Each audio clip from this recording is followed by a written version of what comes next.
هاي، شلونكم؟ شخباركم؟ رجعت لكم بأول فلوق إلي بالقناة، وقررت يكون عن دوام بالمركز الصحي لأن حبيت أشارك شوي من أجواء التدريب مالتنا وشلون تكون أيامنا كطالبة تمريض.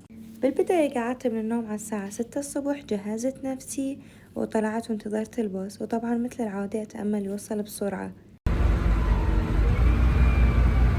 وبعد شوي اجى الباص وصعدت. مثل ما تشوفون هاي البطاقة نستخدمها للدفع بالباص، يعني ماكو كاش، كل شي عن طريق الكارت.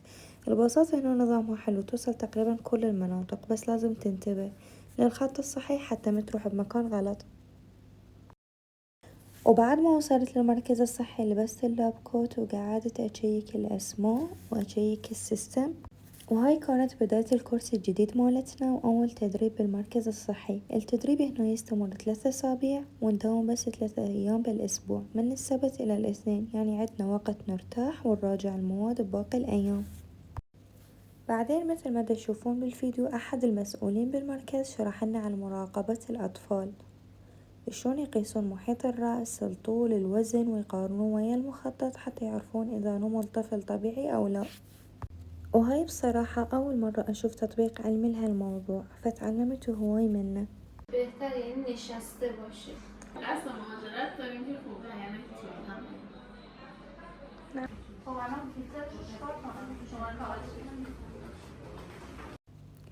وهنا أخذت لكم لقطات من غرفة الأطفال، الغرفة اللي نقيس بها الوزن والطول ونحدد اللقاح المناسب، وبعدها نرسل الأطفال لغرفة اللقاح.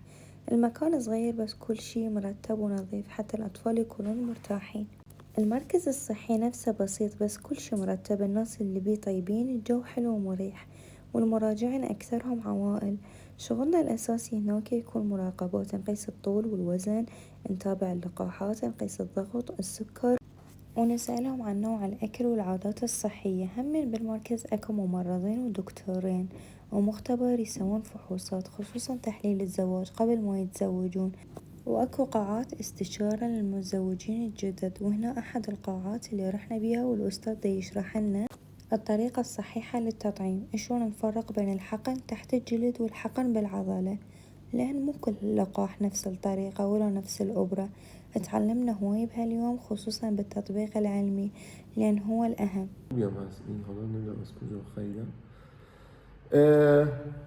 خب اینو پس اینجوری میگیرین، اینم که اینجا اینجوری با دست غیر غالبتون قشنگ اون عضله رو میارید بالا، بعد از یک فاصله نیم تا 1 سانتیمتری با یک سرعت معقولی اینجوری وارد میشین.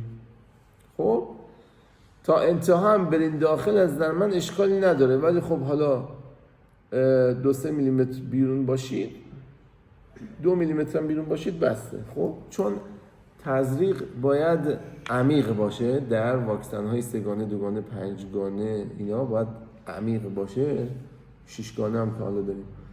برای همین میگم تا اون ته هم بودید اشکالی نداره.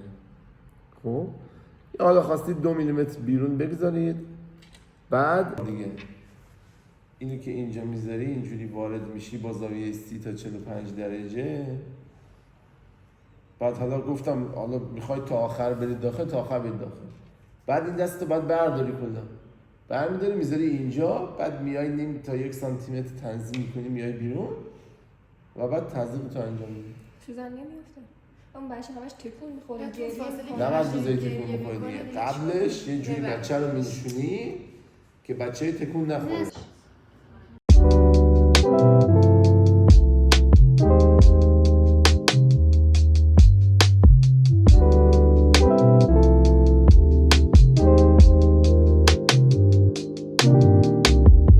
وهاي صورة أحد اللقاحات.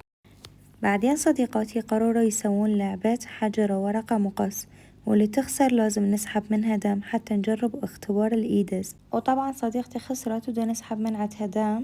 درگیری چرا میکنی خونه رو برید؟ خب اینجوری میریزه روش؟ کم آهسته بود. خب بسته بسه؟ همونم بنداز، همونم بنداز.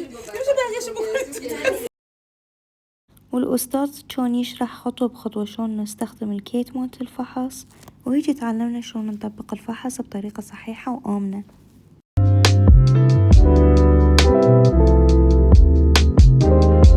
بعدين قررنا نغير جو بعد التعب، فصعدنا بالباص وطلعنا للحديقة. الشي الحلو هنا بإيران إنه الباص مقسوم قسمين، قسم للنساء وقسم للرجال، والكل قسم باب خاص بيه، وهي أكثر شغلة أحبها لأن نكون مرتاحين، لا زحمة ولا اختلاط.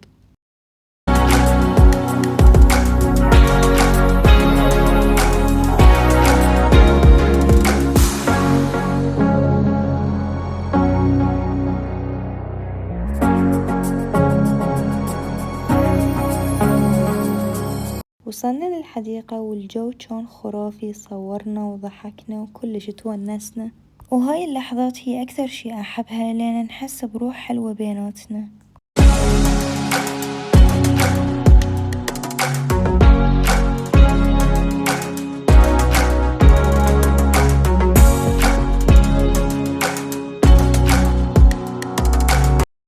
وبعدها رحنا تغدينا، وبعد الغدا كان عندنا محاضرات ورحنا للجامعة. صورت لكم شوي من المحاضرة. بنابراین اینکه کجا دچار آسیب بشه مهمه و تو آنژیوگرافی که صديقتي هنا كانت تريد تتعلم، تقول أريد أروح للكافيه بالعربي وبالصيني. يا ترو كافي كافي كافي واو شو كافي كافي كافي كافي أريد كافي. وبعد ما خلصت المحاضرة طلعنا نتمشى شوية، وجامعتي قريبة من حرم الإمام الرضا عليه السلام، وصادف وقت الآذان وكانوا دا يوزعون شاي، فأخذنا من عندهم شاي وشربنا.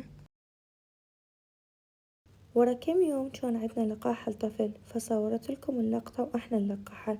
حسيت بهاللحظة بمسؤولية الممرضة فعلا، لأن الموقف كان كله بإيدنا.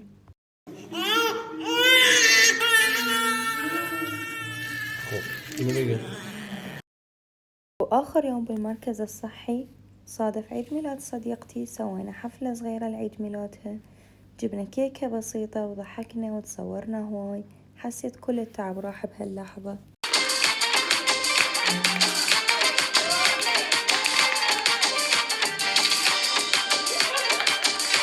وهيج خلصت 3 أسابيع من التدريب، كانت مليانة تعب بس بنفس الوقت تعلمت بيها هواي أشياء مفيدة، وتعلقت أكثر بشغل التمريض.